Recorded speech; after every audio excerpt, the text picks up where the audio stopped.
সব সময় আল্লাহর কাছে এই দোয়াটা যেন আমরা করি, আল্লাহ কিয়ামতের দিন তুমি আমার হিসাব নিও না,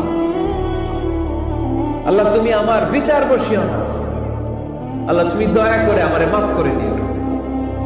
আল্লাহ যার বিচার করবেন ও জাহান্নামে যাবে, আর যার বিচার করবেন না সে জান্নাতে যাবে।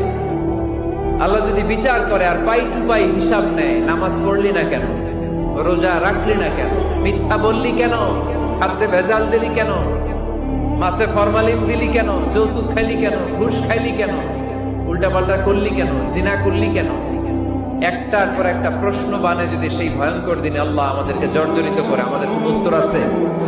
সেদিন আমাদের বাঁচার কোন উপায় আছে? তাই আমরা সবাই আল্লাহর কাছে দোয়া করবো, আল্লাহ কোনো বিচার টিচার মানি না, কোনো বিচার করতে পারবো না, দয়া করবা। কথা কয় না?